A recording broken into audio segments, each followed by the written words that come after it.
are filled with His glory.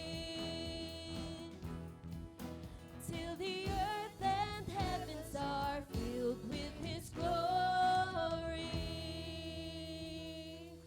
Amen. Let us continue to lift high the name of Jesus Christ. In Psalms 90, verse 1 to 2, it says, Lord, you have been our dwelling place in all generations. Before the mountains were brought forth, or ever you had formed the earth and the world, from everlasting to everlasting you are God. Let us continue to give praise to our everlasting God.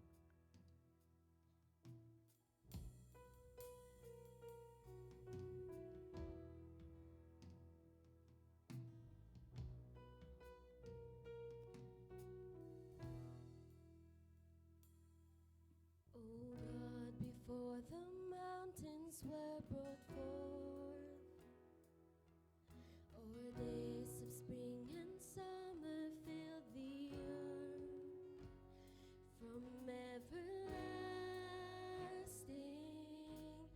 you are God.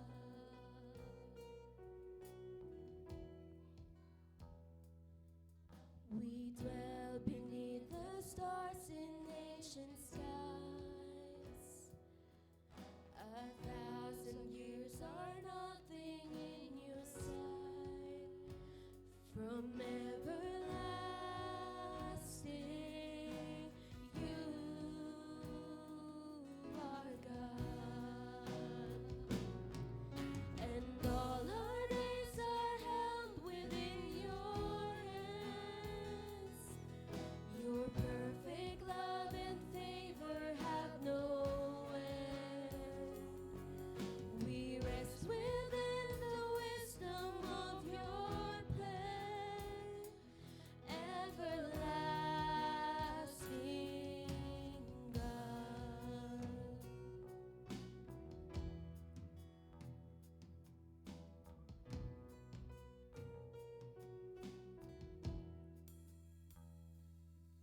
Oh God, when joy and tragedy collide, and loss reminds us life is but a sigh, from everlasting you are God. And all our days are held within your hands.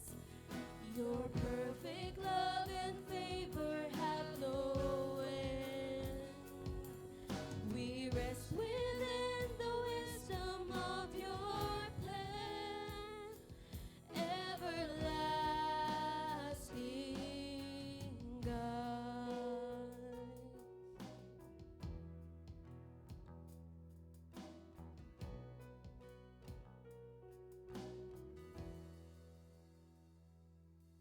O God of light, our ways are known to you, but by your grace you're making all things new. So satisfy us in our numbered days, establish every effort while we wait. From everlasting, you are God.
praises to our faithful God. He is the Ancient of Days. He has been here. He's our everlasting God.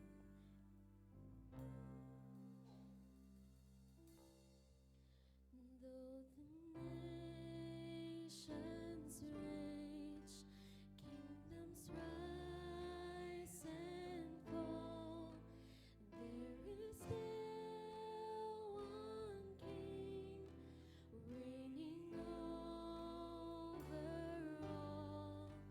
So I will not fear, for this truth remains, that my God is the Ancient of Days. None above him, none before him, all of time in his hands. For his throne it shall remain and ever stand. All the power, all the glory, I will trust in his name. For my God is the Ancient of Days. Though the dread of night overwhelms my soul, he is here with me. I am not alone. Oh, his love is sure, and he knows my name. For my God is the Ancient of Days. None above him, none before him, all of time in his hands. For his throne it shall remain and ever stand. All the power, all the glory, I will trust in his name. For my God is the Ancient of Days.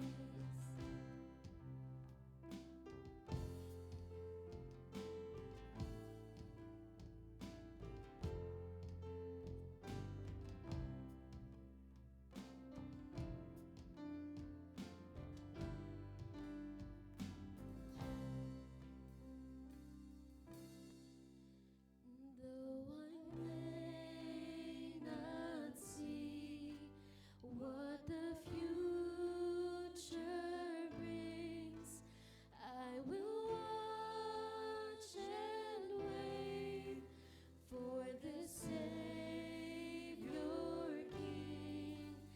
Then my joy complete, standing face to face in the presence of the Ancient of Days. None above him, none before him, all of time in his hands. For his throne it shall remain and ever stand. All the power, all the glory, I will trust in his name. For my God is the Ancient of Days. For my God is the Ancient of Days. For my God is the Ancient of Days. Amen. Let us give God a clap of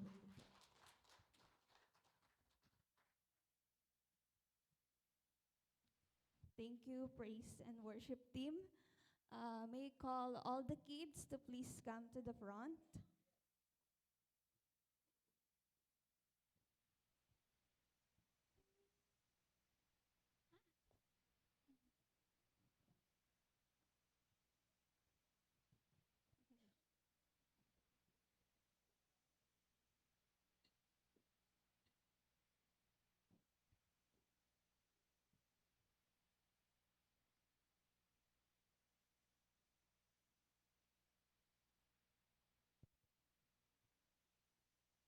Hi, kids. Do you have memory verse? Okay, let's start with Kuya Philip. First Colossians 10:31. Whatever you do, do for the glory of God. If God, nothing shall be impossible. Luke 1:37. Tears may flow in the night, but joy comes in the morning. Psalms 30 verse 5.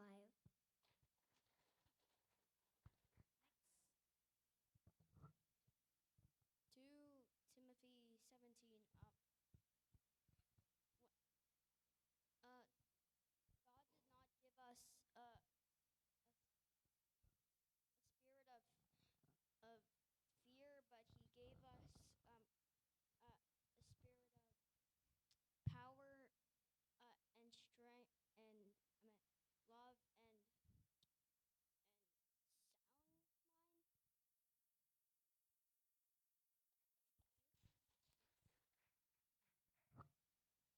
Colossians 3:20. Children, obey your parents in everything, for this pleases the Lord.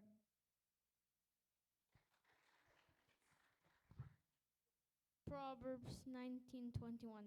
Many are the plans in a person's heart, but it is the Lord's purpose that prevails.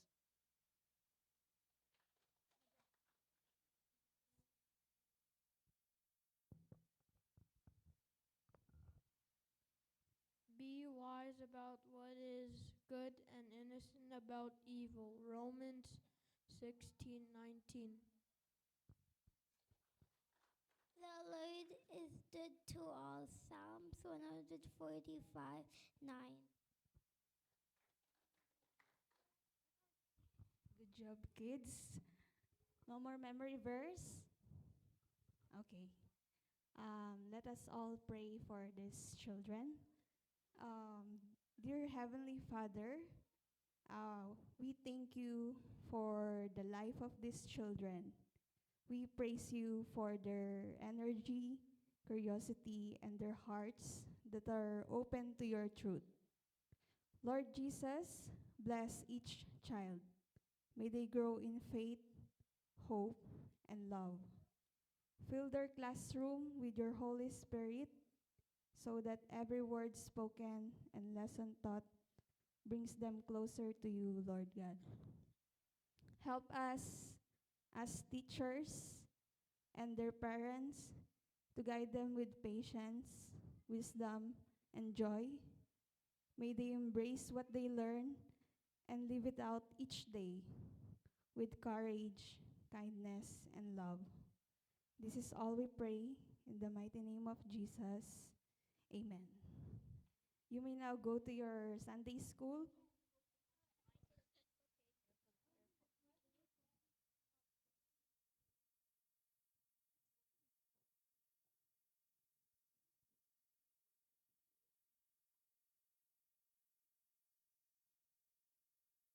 May call on Pastor Ruben Del Rosario for the pastoral prayer.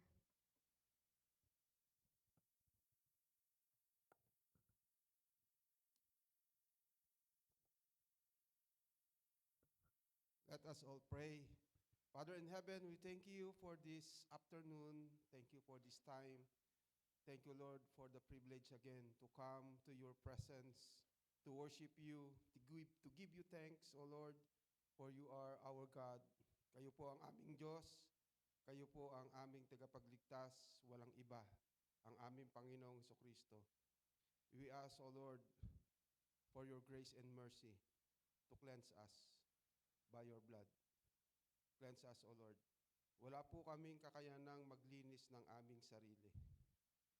Wala po kaming panlinis. It is only you can cleanse us.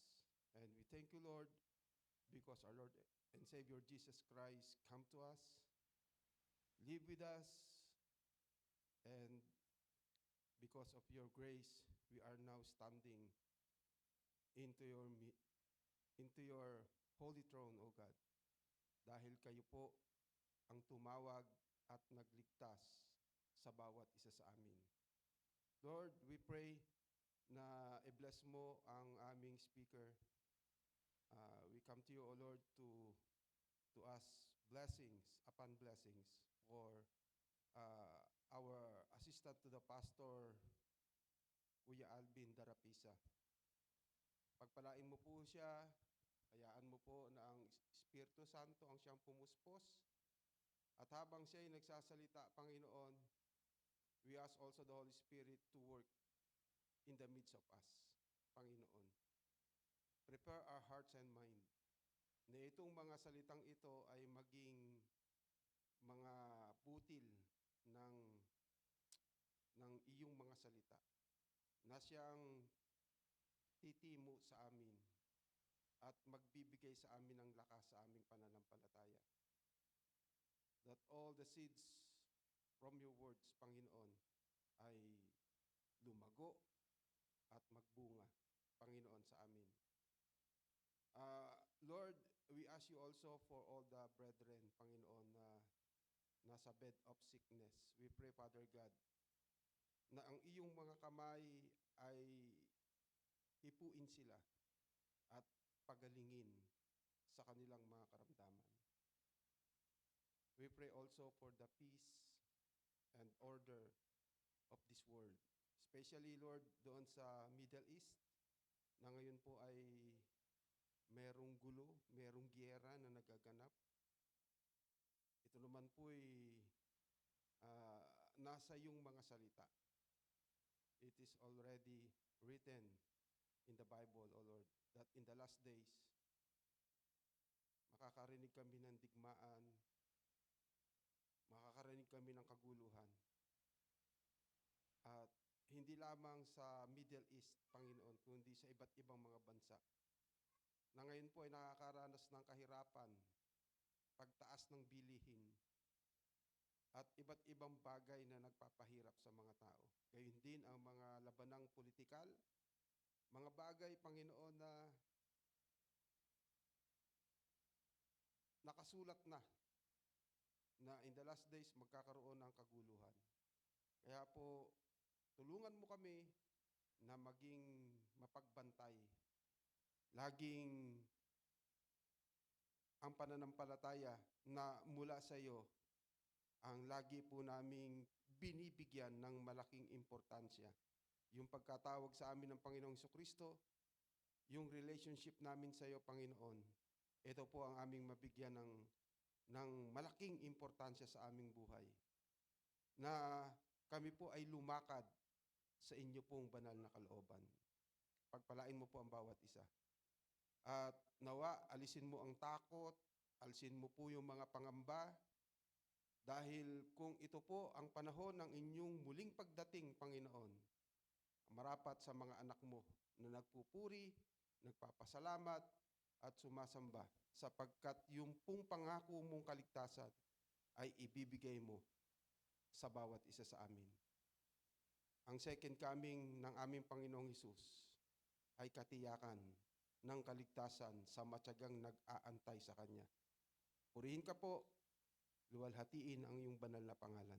Ito po ang aming dalangin. In the name of Jesus we pray. Amen.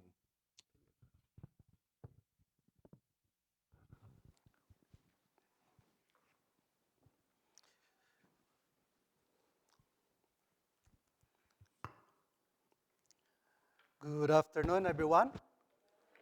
Magandang hapon po sa lahat. Again, we are so happy to see you again. And it's a privilege again to be used as a servant of God in his pulpit ministry. It's been a while since I delivered the message of God, I think, but we're still in the book of Acts last time. It was in the book of Acts chapter 2, if I'm not mistaken. And still, we're in the book of Acts. I remember when Bishop Ruel Camia studied and shared the book of Acts, he just did it in just a matter of 2 weeks. More than 2 weeks, I think. The whole chapters of book of Acts because he do it every day in Tinig ng Pag-asa. But now, as we continue our study in the book of Acts, chapter 12, that was started by Pastor Ruben, the time that James died in the hands of King Herod Agrippa I. And the next one is last week with Pastor Robert, when Peter was being captive in the hands of same thing, King Herod. Now, we can see in this study that still in these things that happened in the early churches, in chapter 12, the sovereign power of God is still holding everything. As we are saying, we are studying the doctrines in our small groups. The sovereign power of God is absolute authority in all creation. Amen? He ordains all things come to pass, and nothing happens outside of His knowledge and will. As we can see in Isaiah 46, verse 9 to 10, he said, I am God, and there is no other God, and there is none like me, declaring the end of the beginning, from the beginning, saying, my counsel shall stand, and I will accomplish my purpose. So as we study the last part of chapter 12, starting from maybe verse 19, the half of verse 19b until the last verse, verse 25. And as Pastor Darrell give me the title, The Glory of Man Cut Off, or it is the death of King Herod, the grandson of King Herod the Great at the time of Jesus Christ when he was born. And we can see, as we study these 5 or 6 verses, we can see the pride of man always began with selfishness.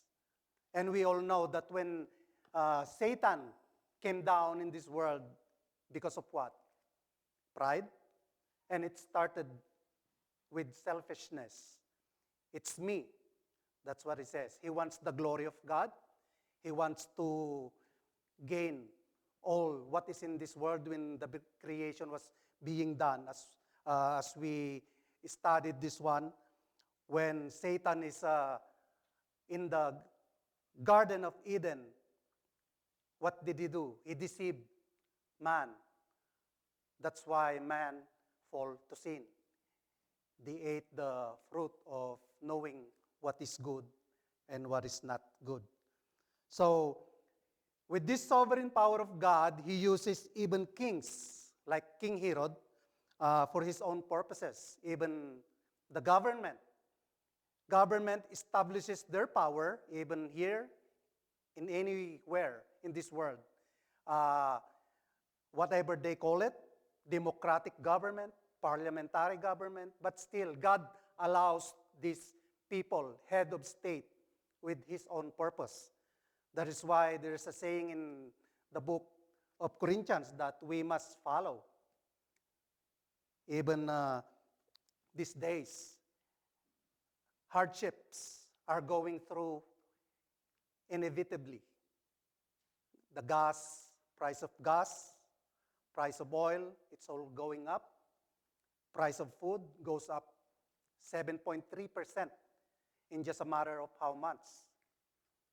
Job goes down in just 1 month. Last February, it went down to 84,000 job losses. It's from the Canada statistics. So we can see that everything happening in this world we don't have war here, but the war that is going on in the Middle East, we are having troubles. Same thing. Because of the price of oil, everything goes up.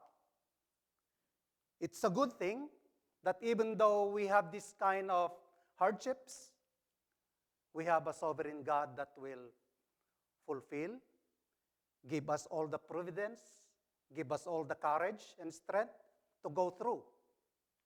Like what Apostle Paul said, living in this world, what are we gaining in this world? Even if we gain the whole world, but if we lose our soul, it's nothing. That's why Apostle Paul said, to live, I know what the verse is. To live is to Christ, and to die is to gain. So we are just passing by to this world because our citizenship, we all know, believers, followers of Jesus Christ, end times is coming, but our end goal is to live with Christ forever and glorify Him. Now, as he uses these kings to persecute the early Christians, it started with James when he killed James. What is his purpose? To have a good name to the Jews so that the Jews will proclaim him as a good king. But God has a purpose in everything, right? Then he put Peter into captive. What happened to Peter? He got out of jail because of what? Because of the power of prayer? No. It is the power of God. Through the prayer of the believers, Peter got out of jail. And he has a purpose for sure. That is why his disciples, when in the beginning of the early church, when Stephen died, the first Christian martyr died, he has a purpose to proclaim the word of God in Acts chapter 1, verse 8, right? Not only in Judea and Caesarea, but all to the ends of the earth. As he commissioned each and every believer that we should proclaim the word of God and baptize everyone to make them as disciples.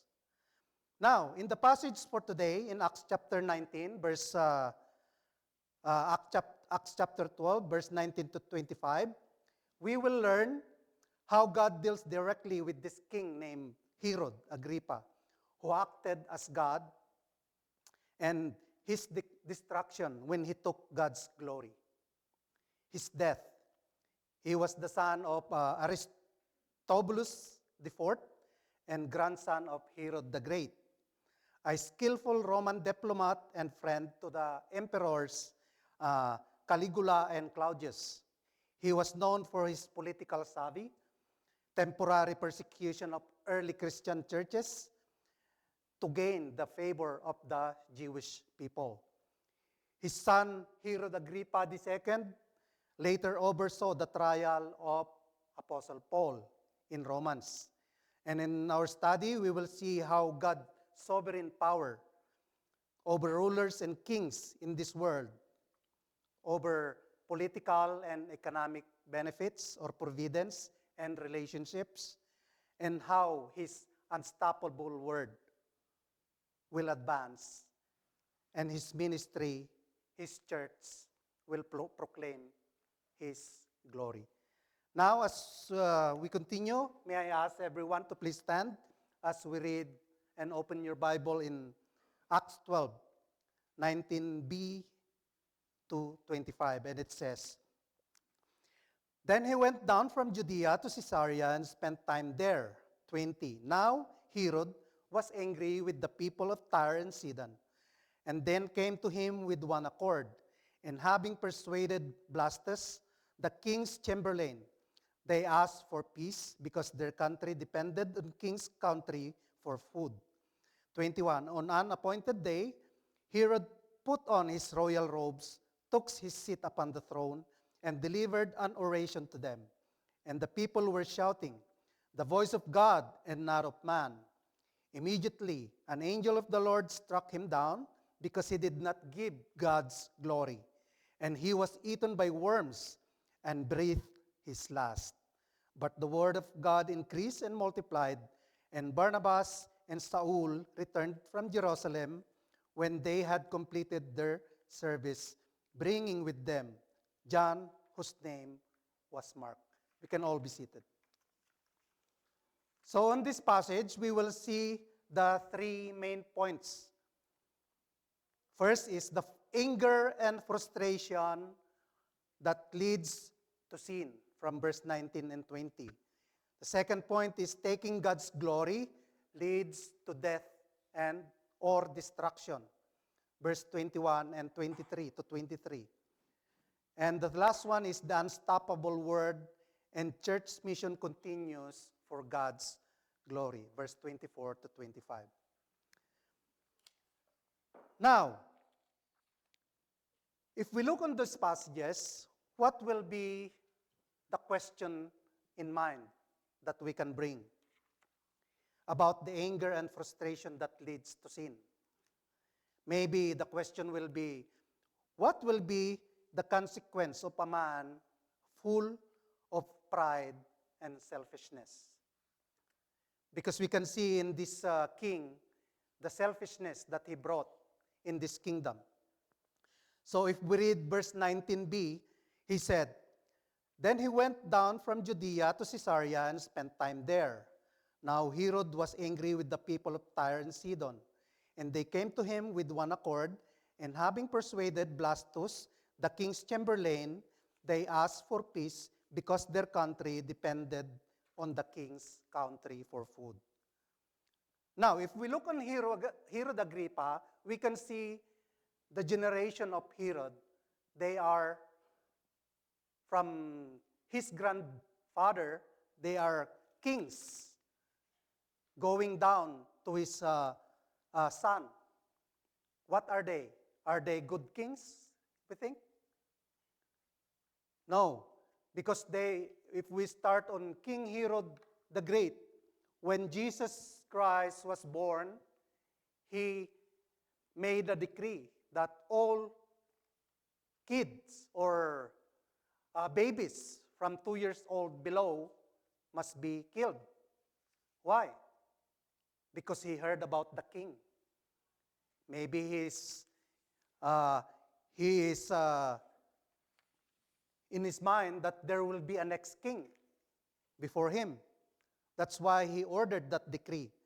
But in these passages, we can see that Herod Agrippa, after failing to find Peter on the last message last week, because he was delivered miraculously by God through his angel, right?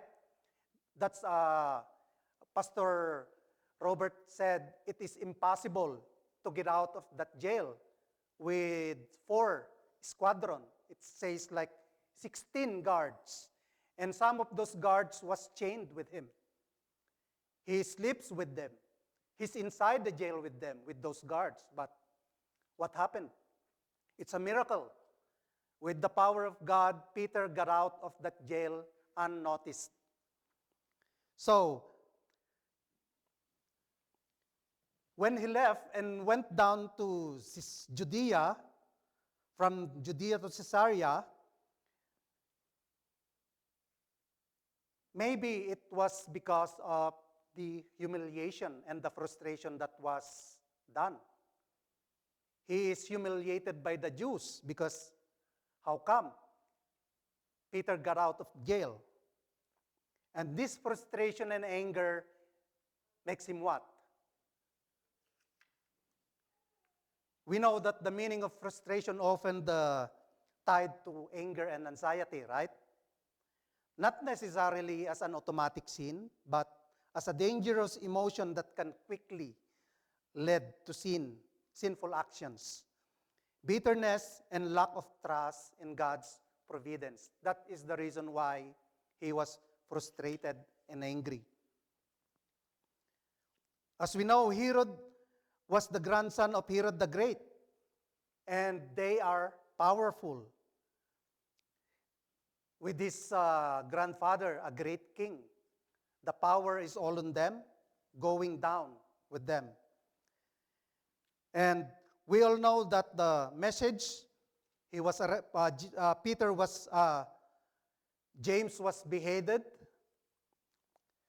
One of his disciples, first disciples, because I think John, the son of Zebedee, John and James are the first two that he called. And when Herod realized this act, his act increased his already significant support from the Sanhedrin. His arrest as well in Acts chapter 12, verse 1 to 3. Some translation, such as the NIV said, Agrippa's intent is specifically to bring Peter to public trial. That's his purpose. Para makita ng mga Hudyo na siya ay malakas, makapangyarihan, he is powerful. Para makita ng mga Hudyo na kaya niyang gawin ang lahat ng gusto niyang gawin. He can persecute whoever he wants to persecute. He can kill whoever he wants to kill. And he can send to jail whoever he wants to put in jail. That's what he wants. The Jewish people will see. But because of the unclear explanation bakit ipinagpaliban ni Herod ang pagpatay kay Peter, ay may nakita tayong tatlong dahilan. We have 3 reasons, maybe, why the execution of Peter was being naipagpaliban. So these possibilities may be the trial might fall on a Sabbath. Baka yung trial na gagawin kay Pedro ay bumagsak sa araw ng Sabbath. Because in the list of the Jewish people, holidays, Passover was meant to be celebrated the 14th day of the first month with the feast of unleavened bread. So they celebrate this in full week. Starting in the month with the feast of unleavened bread, so full week yon, starting the next day.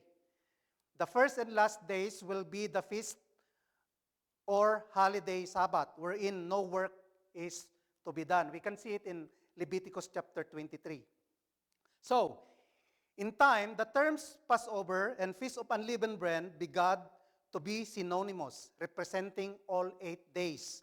But in all 8 days, only the second and eighth would be their Sabbaths, along with whichever week Sabbath fell in the range. So meaning, Agrippa would have had plenty of other days to kill Peter.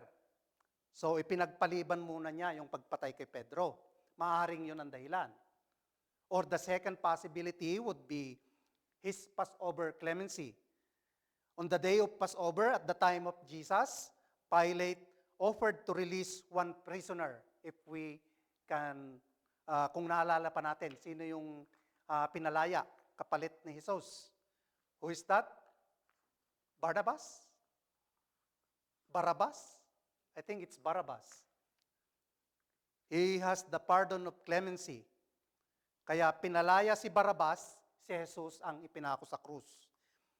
But it's not clear if other rules continued during Herod's time, like the clemency that Pilate been done. So, if the pleased Jews in Acts chapter 12, verse 3 are the Sanhedrin, it's possible. Agrippa waits because he doesn't want the people to demand Peter's release. And the next possibility, the third one, is avoiding a bad image. Ayaw niyang masira sa harap ng mga Hudyo.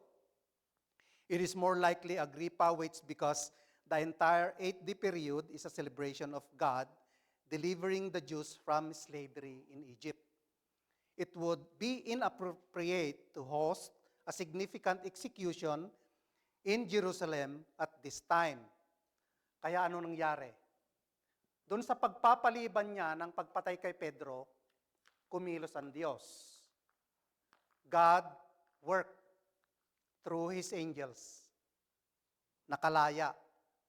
Peter has being released unnoticed.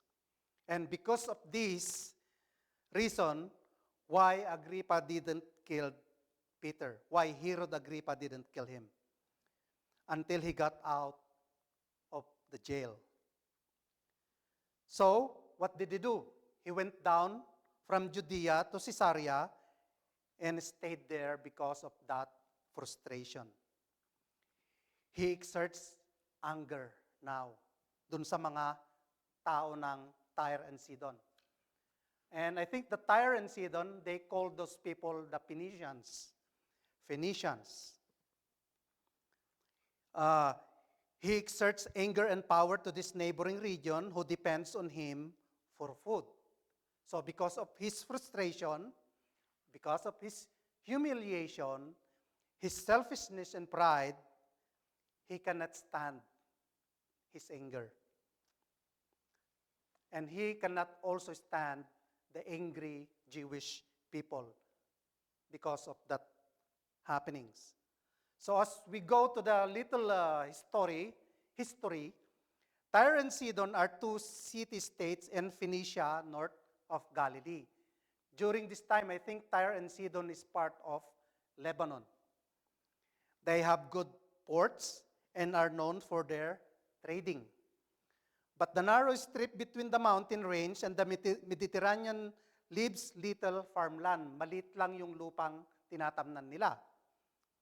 The people here, according to history, are the Phoenicians who are hurting at this point. And they sent a delegation because they had a friend in the court named Blastus. Yun yung verse 20, yung binasa natin kanina. The representatives of the Phoenicians knew that the chamberlain of King Herod, so they came to him, sued for peace, and begged for an opportunity to meet him to resolve the difficulties and restore the transportation and of food stuff going to their city. With one accord, suggest the cities had a similar issue with Herod and agreed to join forces to present their complaints. So Herod Agrippa, the ruling king of the Jews at this point in history, was enraged against the Phoenicians and cut them off from the supply from the Israelites. The principal crop that the Phoenicians relied upon from the Jews was the importing of grain. You can imagine what would happen to our nation, like Canada, if we lost the grain that was produced, came from another states or another country. Right now, I think the biggest supplier of, I think the second supplier of grains to China is Canada from Saskatchewan. And Saskatchewan government is so mad when China put 100% tariff on grains. And when the Prime Minister went to China, he bring Scott Moe, the Premier of Saskatchewan, so that they can have this conversation regarding tariff because the grains stuck there. They cannot give it to China because of high tariff. And because of that conversation, like this one, they have an agreement. They want King Herod to be appeased so that the food from the Jews will go to them. And they will, if it will happen true, pag nagtuloy-tuloy, maaring mamatay sila. And when goods and services freely crosses borders, what happened? Magkakaroon ng magandang relasyon. They will have a good relationship, maybe politically and economically. But when borders are stopped for the transport of goods and services, that will often produce the kind of rage we read about in our text. So, and that can escalate into full-blown war. Nagkakaroon ng digmaan nung araw kapag ang dalawang state hindi nagkakaroon ng maayos na usapan. We're not told the nature of the conflict between Agrippa and the Phoenicians, but the language suggests they argued violently. So maaring mayroon ng history yung dalawang state na nagkakaroon ng patayan o nakawan dahil kapag ang isang state when one country or one city is out of food or even water, what will the people do? They go to different cities to steal food. What happened in Iran when they run out of water? Since January, because the lake where the water came from is drying. Iran, violently, nagprotesta sila sa government. That's what happened. So the government needs to do something for their people.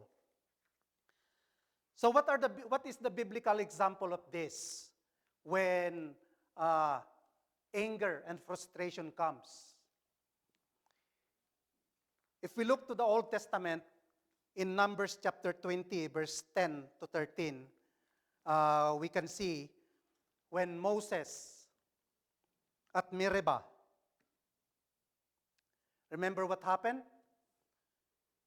What is the transgression of Moses? When the Israelites demanded for water, God told Moses to speak to the rock. Kausapin niya yung bato. Instead, in anger, Moses struck the rock twice and said, what did he say? To the to the Israelites. Kasi nag-aaway na sila eh. Ang sabi ng mga Israelita, mamamatay na kami rito. Kaya mo ba kami dinala rito para patayin sa uhaw at gutom? The Israelites is angry with Moses because of that. Moses bring them out of Egypt. And then when they are on that wilderness, the Israelites said, are we dying here because of no water and food? Anong sinabi ni Moses? What did Moses said after they struck the rock twice and said, shall we bring water for you out of this rock? By saying we, Moses implied that he and Aaron were the source of the miracle rather than God. That is the transgression. What is the consequence? Because of that anger, they did not uphold God as holy for the people. God banned them from entering the promised land. Sino lang ang nakapasok sa promised land? Who are the people Gerin? The only two men Gerin from Egypt, yung lumabas ng Ehipto is 2 tao, which is the 2 spies. Yun, Joshua and Caleb. All the people from Egypt were died in the wilderness. Their sons and daughters are the one that went to the promised land. Dahil lahat ng nanggaling ng Ehipto, kasama si Moses, nangagkamatay doon sa ilang. That is the consequence of anger. Now, what is the biblical insight of these passages? Lack of trust in God's providence, that He is in control of all things, politically and economically. I took this insight from the message of Bishop Ruel. Kasi yung message ni Bishop, it always, it focuses on pride. But when I look on the title of Pastor Darrell, it focuses on death and destruction. So, ano bang gagawin ko rito ngayon? But if you look on the text, there's a lot of meanings, but we all look to the sovereignty of God. He always go to your heart and tells the message. So, in this insight, Herod's pride, frustration, and anger arises when his personal plans don't go as he desires, which make him angry and fall to sin, like what happened to Moses. Proverbs chapter 14:19 says, a man of quick temper acts foolishly, and a man of evil devices is hated. James 1:19-20 says, my dear brothers and sisters, understand this. Everyone should be quick to listen, slow to speak, and slow to anger, for human anger does not accomplish God's righteousness. So how can we apply this? Application. Even when kings and rulers act in selfishness and pride, God's sovereignty and plan prevails. So kahit daw mga emperador, mga hari, kapag sila ay nabalot na ng pagkamakasarili at yung nabalot na sila ng pride,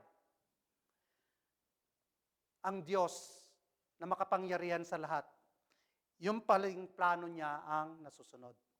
His plan always prevails.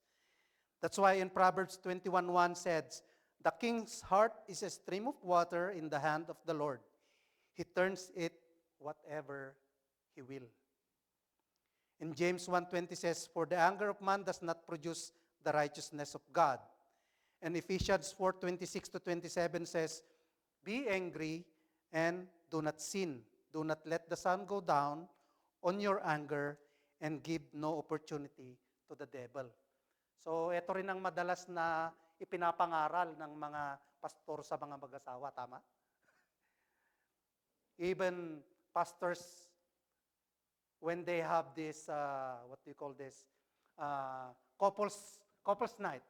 I remember when our pastors preached this, couples night to the married couples. Be angry and do not sin. Do not let the sun go down on your anger and give no opportunity to the devil. So wag daw tayong matutulog ng galit. Sa mga kalalakihan dyan, wag matutulog ng galit. Ganun din pala sa kababaihan. Do not, wag matutulog ng galit. Kasi baka hindi kayo magising, hindi kayo nakahingi ng tawad. Yun. So now, we will go to the next point. Taking God's glory that leads to Herod's death and destruction. So what will be the question in mind pagdating sa point na ito? Basahin po natin. Let us read verse 21-23. On an appointed day, Herod put on his royal robes, took his seat upon the throne, and delivered an oration to them. And the people were shouting, "The voice of God and not of man." Immediately an angel of the Lord struck him down, because he did not give God the glory, and he was eaten by worms and breathed last. So, if we ask the question, what will be the consequence if a man gives the glory to himself? Ano daw ang consequence ng isang tao kapag yung glory ng Diyos ay kanyang kinuha? So, ito ang explanation dun sa ating verse. According to a Jewish historian named Josephus, nabanggit na rin dito ni Pastor Robert last time, the Jewish historian records that Herod wore a robe made entirely of silver threads that gleamed brilliantly in the sun. This is silver, but meron din siyang mga linings daw na gold. Hindi lang silver and gold. Na kapag nasinagan ng araw, kumukuti-kutitap. So Josephus reports that the particular assembly, like described in verse 21, was part of a festival that Herod Agrippa had put on in honor of the Roman emperor. Matters such as the concerns of tyrant Sidon would regularly be addressed at festivals of that sort.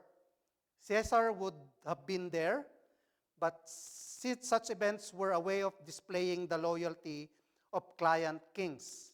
So at the festival, various provincial officials and other distinguished citizens came. The point was to make display of imperial glory and of course, reflect glory on Herod himself. So nakita niya yung pagkakataon na ito para magpakitang gilas dun sa mga hari like King Caesar. So, if we imagine the scene, Herod is dressed in this brilliant garment, silver and gold. The sun is reflecting the silver thread.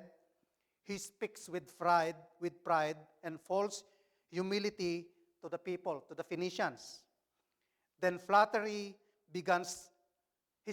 begins to say, one here and then one there. Literally, the word can be translated, they began to cheer. Parang palakpakan ng mga tao. Woo! He's God and not a man. Yun ang pinagsisigawan ng tao. Diyos siya, hindi siya tao. Dahil nakita nila yung sinag ng araw. Doon sa suot na, parang mas matindi pa kay Haring Cesar.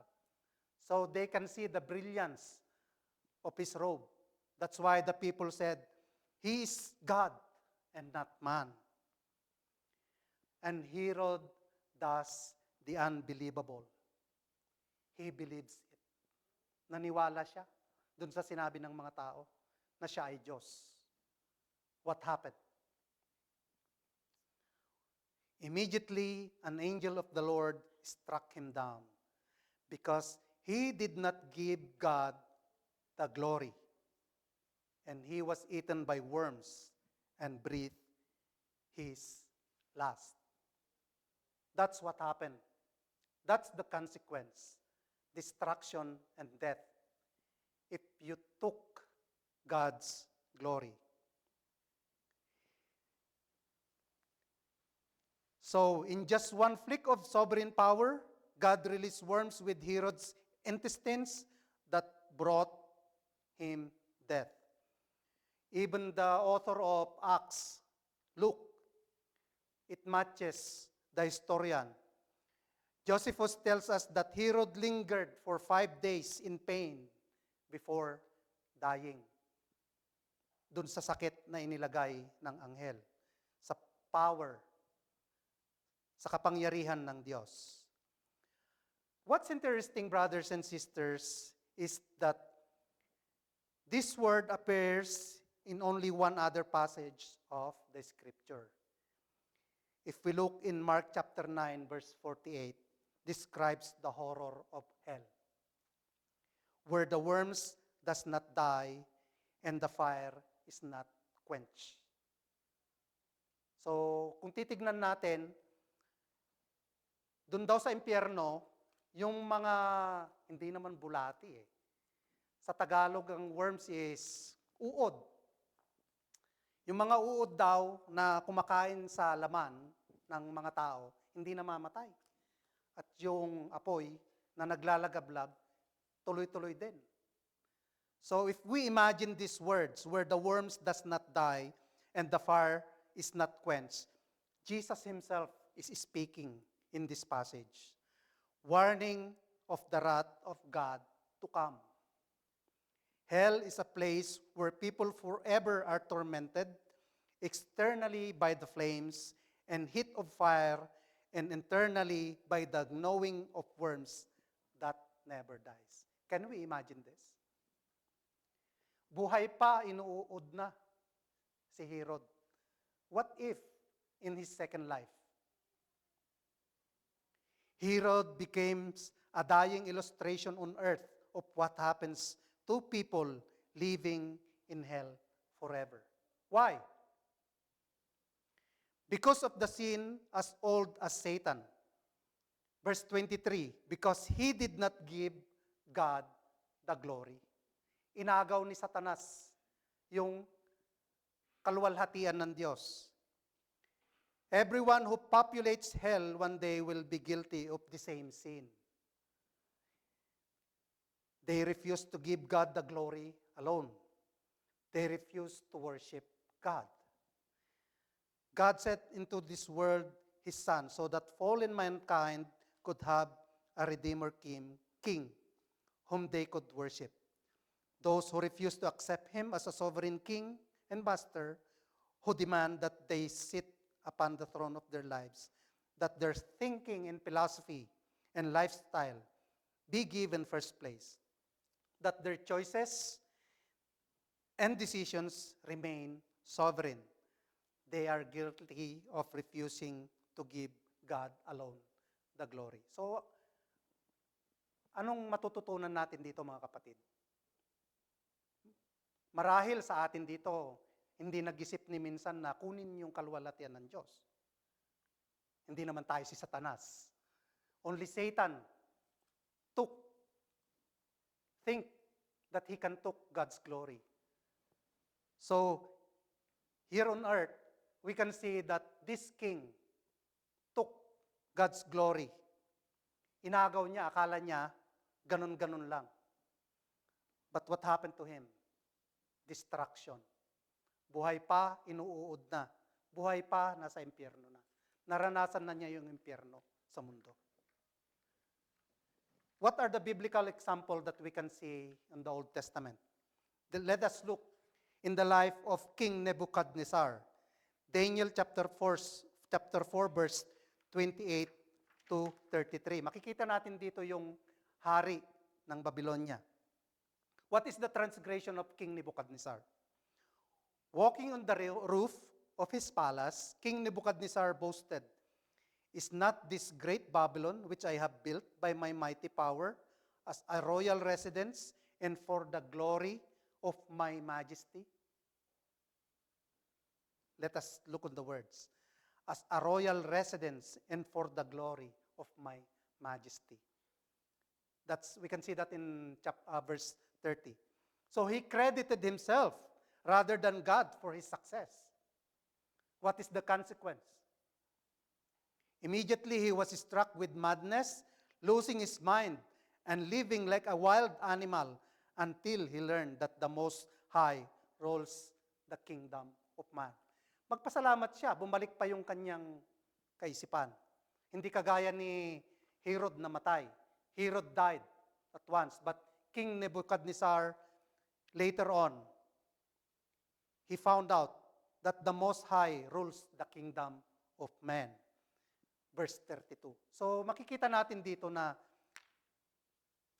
hindi tayo Diyos, hindi tayo makapangyarihan. God rules everything. Rules on earth, rules on creation, rules on government. He rules everything, even on our salvation. He is sovereign. A sovereign God always rules on everything. Wala tayong kakayanan na gawin. We don't have the might or the power. So if we look in Romans chapter 1, verse 21 to 25, it says, we can see the writings of Paul. For even though they knew God, they did not honor him as God or give thanks. But they became futile in their speculations, and their foolish heart was darkened. Professing to be wise, they become fools and exchanged the glory of the incorruptible God for an image and the form of corruptible man and birds and four-footed animals and crawling creatures. In other words, God is no longer glorified, but the animal kingdom is glorified. God is ignored while animals were revered. So iba na yung pinapupurihan nila, kundi mga hayop. But in verse 24 said, therefore God gave them over in the lust of their hearts to impurity, that their bodies might be dishonored among them. For they exchanged the truth of God for a lie, and worship and serve the creature rather than Creator, who is blessed forever. So wala daw tayong bibigyan ng kapurihan kundi ang may likha, the one who created us. We will only give the glory to the one who created us, not to the created ones. Maybe until now, marami pa rin ganon. Yung mga nililok, yun ang pinapupurihan nila. Kumukuha ng handkerchief, pinupunasan. They wipe this handkerchief to those images and give it back to maybe their sickness will be healed. Pero hindi ho ganon ang panuntunan ng Diyos. And in our application in these passages, all achievements, success, and providence must direct praise to God. The judgment of God is not just for heroes of this world, the Pharaohs, the Hitlers, the Lenins, the demagogues who demanded worship and blind allegiance. The wrath of God is also for all humanity who in various ways get rid of Father God and put in his place to glorify himself like Herod. Humanity does not worship the Creator, but Creator God, but worships the creature of creation, guilty of not giving glory to God alone. Destruction, death, and wrath is the result. In Matthew chapter 23, verse 12 says, whoever exalts himself shall be humbled, and whoever humbles himself shall be exalted. 1 Corinthians chapter 10, verse 31, therefore, whether you eat or drink or whatever you do, do it all for the glory of God. Isaiah 42, verse 8, God declares, I am the Lord. That is my name. I will not give glory to another, nor my praise to idols. So, we can see so many passages that even in Psalms, the exaltation must only be addressed to only one God, which is the Lord and Savior Jesus Christ. So makikita natin sa mga consequences na ito, walang ibang pupuntahan ang mga taong ito, kundi ang mabulok sa dagat-dagatang apoy, hell. And we are so blessed that God works in our life. God, the Father, draws us near to Jesus Christ. Para ano? So that we can experience the salvation that comes from God. No one can save himself. Only God can save His creations. We don't have the power to save anybody. But God has the only power to save someone else.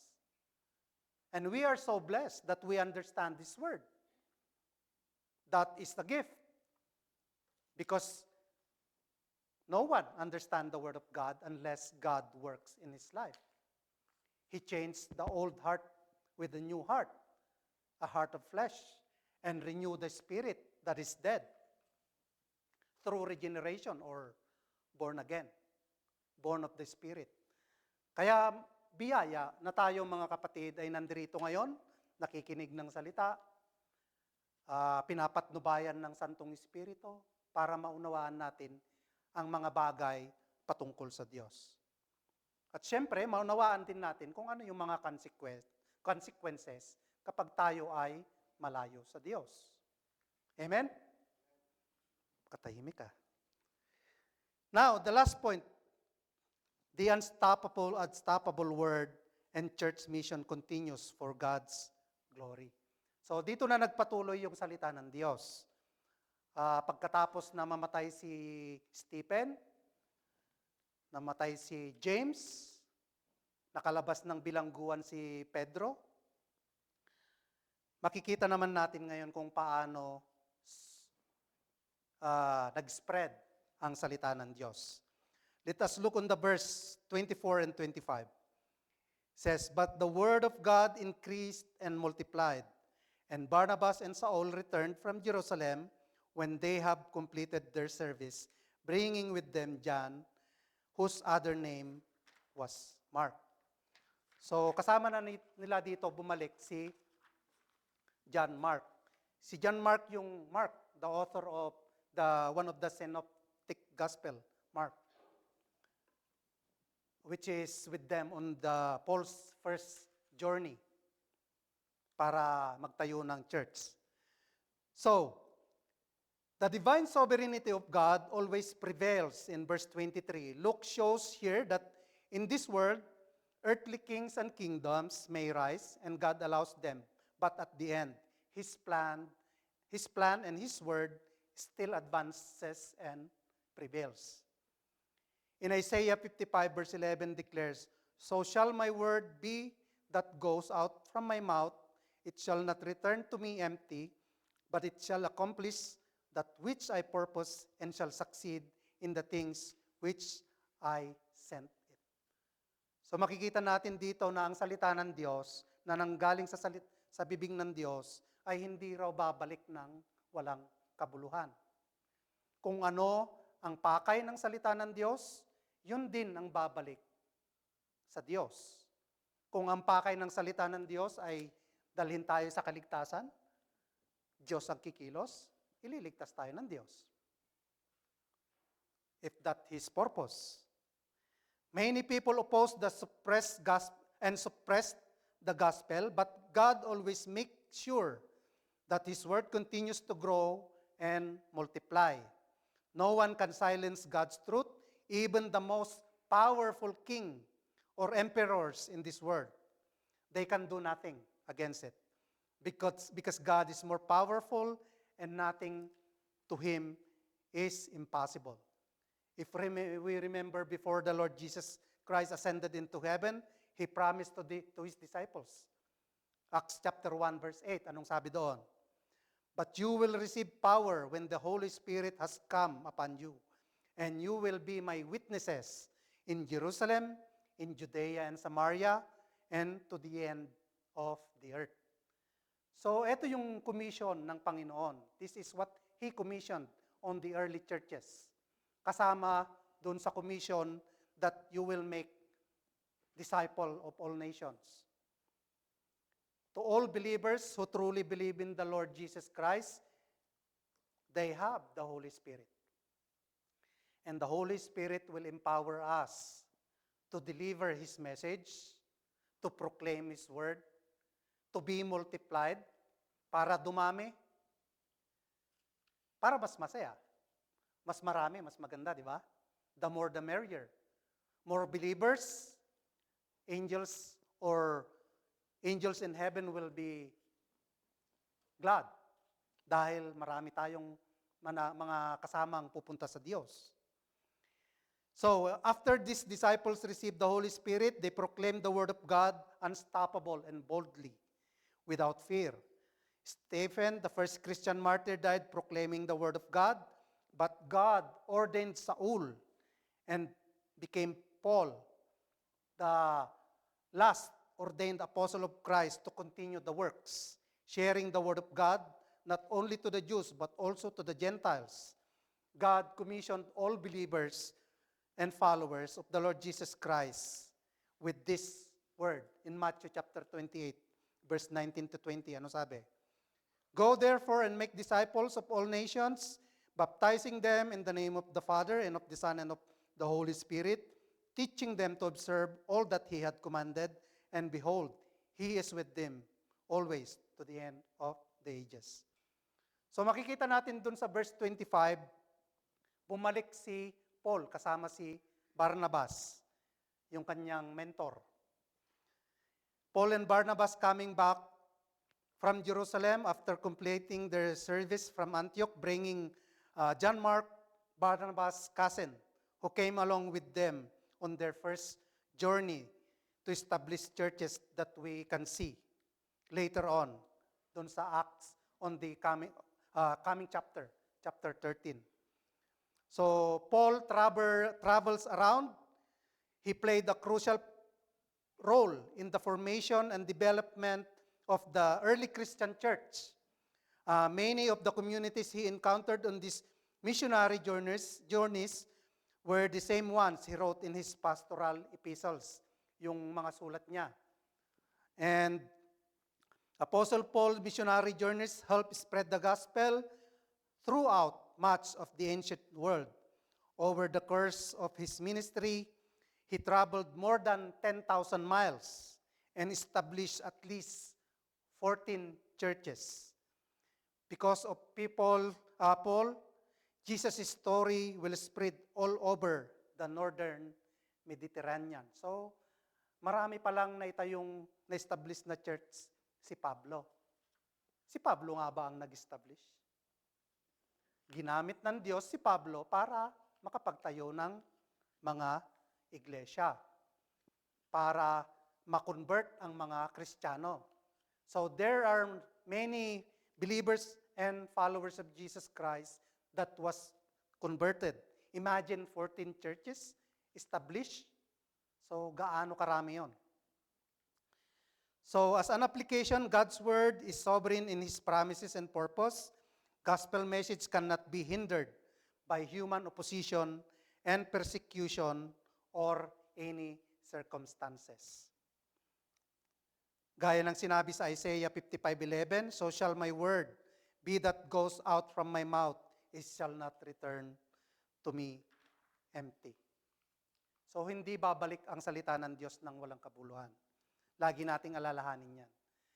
Kaya ngang gawin ng Diyos na maging ang bato, luwalhatiin siya, di ba? Ano pa kaya ang gagawin niya sa atin na mga tao, to all human beings who become followers of Jesus Christ? So we can ask ourselves, what is my purpose? What is my purpose? To come to the church every Sunday? What is my purpose? To attend small groups Bible studies? What is my purpose in life? Westminster Confession of Faith. Question number 1, what is the ultimate purpose of man? To glorify God and enjoy Him forever. How can we enjoy God? Yun ang tanong. Paano natin may enjoy ang Diyos? Doon sa foundation ng ating logo, ano yung logo natin? Evangelism, worship, discipleship, and service. Which of those foundation of the church do we have? Do we evangelize? Worship, yes, we worship. Do we disciple? Are we disciples? And do we serve? So may mga katanungan. Tanungin natin ang ating mga sarili. We can ask ourselves, which one is God want me to do? To serve Him? So as we conclude, we can see that God holds ultimate sovereignty over life and death. Because He is the ultimate author and creator of all things, God alone possesses the final authority to initiate and terminate life, acting as both creator and redeemer. God's divine control brings both judgment and mercy, with believers urged to trust His will in all season. In season or out of season. Lahat ng season. Winter, spring, summer, and fall. In Job chapter 12, verse 10 says, in His hand is the life of every living things and the breath of all mankind. So Diyos ang may hawak ng lahat. Maging ang hangin nating hinihinga o ng mga providence, mga provisions na ating natatamasa. Diyos ang nagkakaloob. So marapat lang na ibalik natin ang paglilingkod sa Diyos. All the glory should only belong to Him because He is the unique, holy Creator and the ultimate source of all goodness, wisdom, and strength, rather than a created being, as the manifestation of His infinite perfection and holiness. Divine glory cannot be shared with humans, whose own honor is passing and derived for Him. Romans 11:36, for from Him and through Him and to Him are all things. To Him be the glory forever. Amen. And the last one, the church must trust a sovereign God who has the power to ensure His word will accomplish all what God has started. Even if kings and established governments will do its power to block, object, persecute, make policies so that the church cannot preach the Word of God, Bill C-9, that is going on in the parliament right now. They are making policies so that pastors, preachers cannot preach sin inside churches, cannot preach hate inside churches. Pipigilan nila ang mga preachers na ipangaral na ang kasalanan, ang kapalit ay impyerno. Ayaw nilang marinig yon.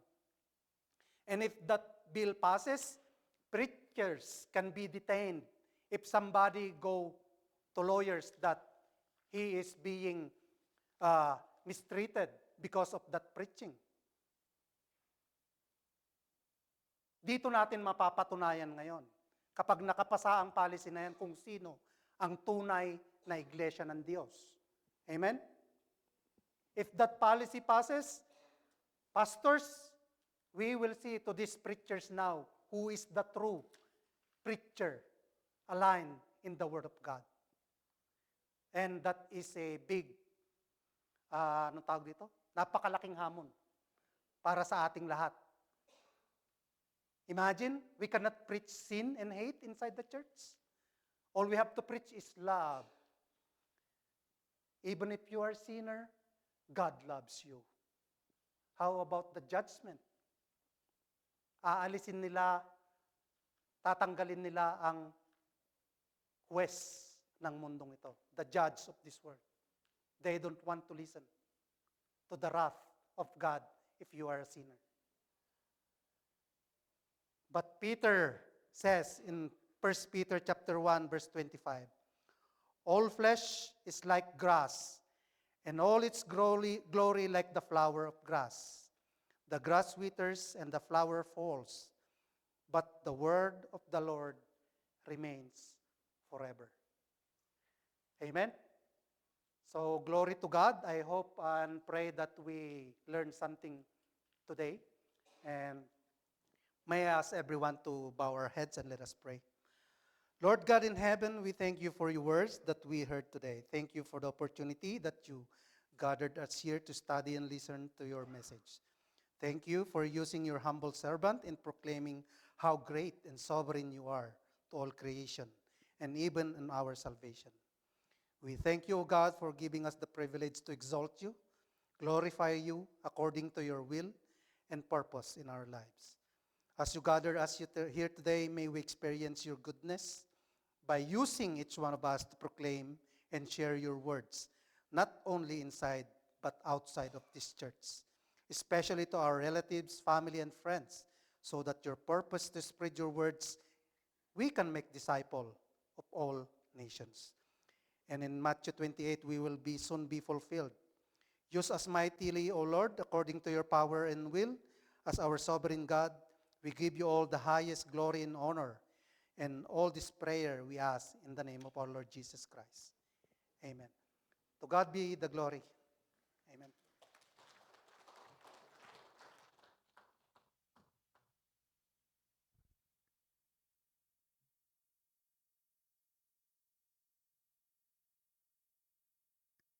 Hello. Thank you for that message, ATP Arthur Darapiza. As we continue with our service, we will now proceed to our offertory. But before that, allow me to read a passage from 2 Corinthians chapter 9, verse 7. Each one must give as he has decided in his heart, not reluctantly or under compulsion, for God loves a cheerful giver. Please join us for our congregational hymn.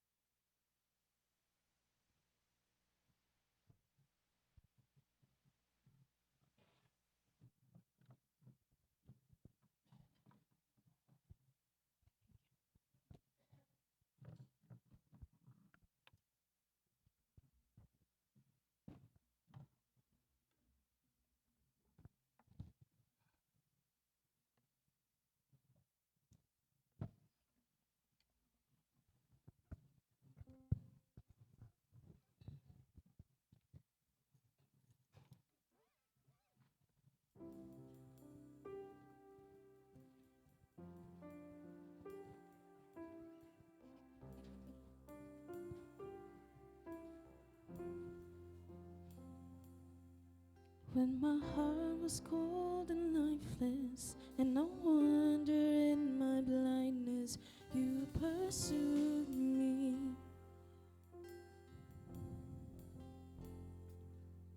And before the world was breathing, you had chosen to redeem me, for you love me. Lord, you love me. I know you are working.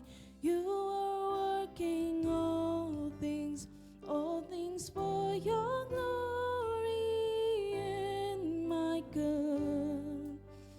Lord, you will accomplish everything you promised.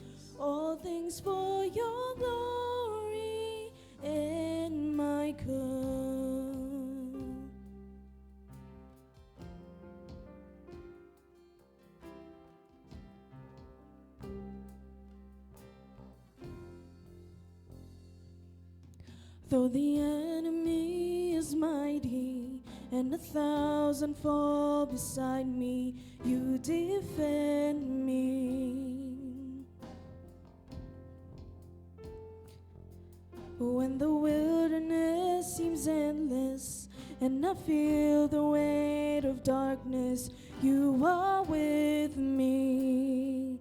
You are with me.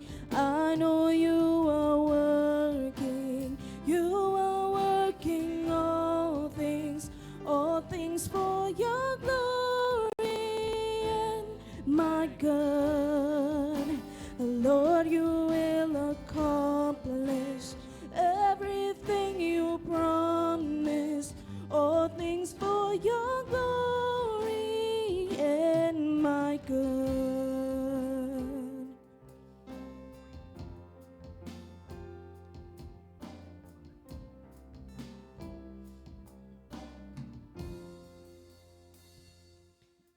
Till the day you come in power, or I reach my final hour, you will keep me.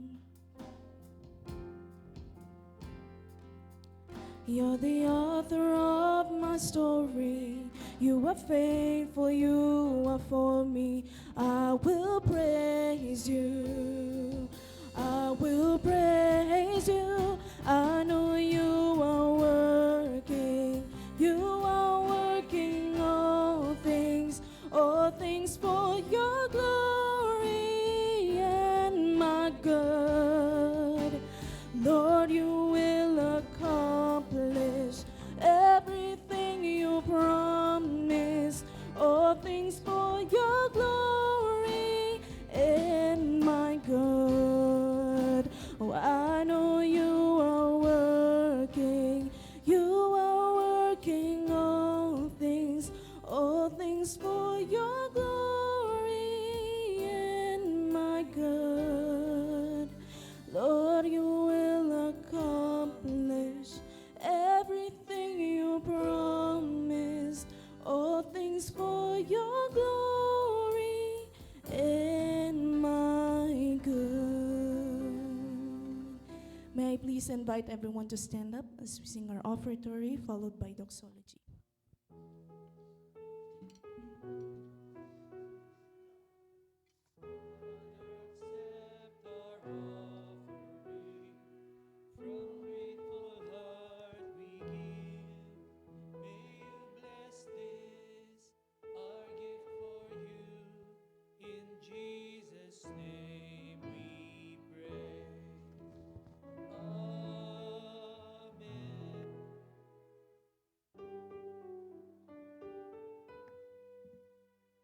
Praise God from whom all blessings flow.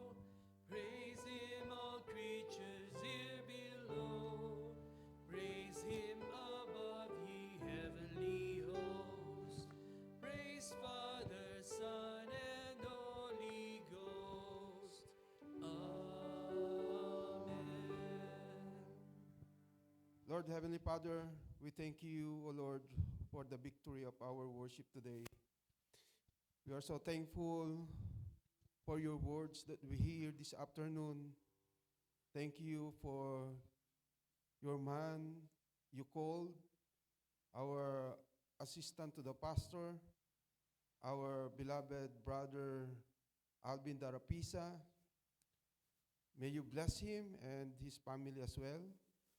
May all of us here who hear your words, O God, may it will become challenge to stand firm into our faith that are gift from you, O Lord. May the blessings of these words, this truth, will grow to each and everyone. And by your grace and mercy, Lord, may all of us will be used to proclaim your words, to proclaim Jesus Christ, that you alone is the Savior of all sinners.